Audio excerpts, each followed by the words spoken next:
নোয়াখালীর চাটখিলে উদয়ন মানবিক সংঘের পক্ষ থেকে সুবিধা বঞ্চিত নারীদের সেলাই প্রশিক্ষণ ও পুরস্কার বিতরণী অনুষ্ঠিত হয়েছে। সোমবার ২রা ডিসেম্বর চাটখিল উপজেলা পরকুট ইউনিয়নের বাঁশতলা বাজারে এই সেলাই প্রশিক্ষণ সমাপনী ও পুরস্কার বিতরণী অনুষ্ঠিত হয়। এর আগে উদয়ন মানবিক সংঘ থেকে অসহায় ও সুবিধা বঞ্চিত ৪০ জন নারীকে ৩ মাস ব্যাপী সেলাই প্রশিক্ষণ প্রদান করা হয়।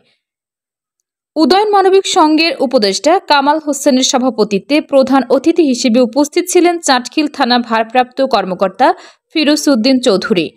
২০ কোটি বা ১৮ কোটি যদি মানুষ হয়, অর্ধেক পুরুষ থাকলে অর্ধেক কি আছে? মহিলা আছে। এত বিশাল সংখ্যক মহিলা জনগোষ্ঠীকে যদি অবহেলিত থাকে, তাহলে দেশ, সমাজ বা পরিবারের উন্নয়ন সম্ভব নয়। আমাদের দেশে বর্তমানে আমাদের যে রেমিটেন্স অথবা বৈদেশিক মুদ্রা যেটা আমরা বলি, এটা আমাদের দেশের উন্নয়নের মূল চাবিকাঠি। এই বৈদেশিক মুদ্রা অর্জিত হচ্ছে আমাদের দেশে দুইভাবে সবচেয়ে বেশি।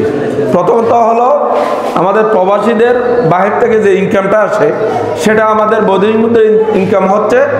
আর দ্বিতীয়ত হলো আমাদের দেশের যে গার্মেন্টস সেক্টর আছে, গার্মেন্টস সেক্টরের মাধ্যমে আমাদের দেশ থেকে যে রপ্তানি হচ্ছে, মালামাল বিদেশে যাচ্ছে, সেখান থেকে আমাদের বিশাল অংশ বৈদেশিক মুদ্রা অর্জিত হচ্ছে। এই দুটো অংশ থেকে আমাদের দেশে সবচেয়ে বেশি বৈদেশিক মুদ্রা অর্জিত হচ্ছে।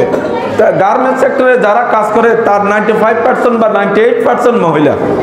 তাহলে এই মহিলাদের বিশাল অবদানের কারণে আমাদের দেশ ধীরে ধীরে উন্নয়নের পথে হাঁটতেছে।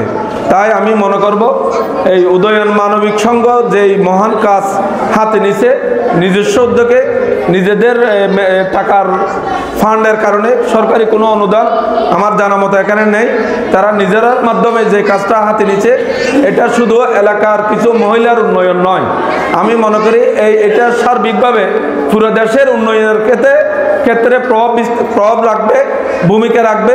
তাই এই মহৎ উদ্যোগের জন্য উদয়ন মানবিক সংস্থা যারা কর্তৃপক্ষ দায়িত্বশীল আছে, সংশ্লিষ্ট সবাইকে আমার পক্ষ থেকে বিশেষভাবে ধন্যবাদ দিতে চাই।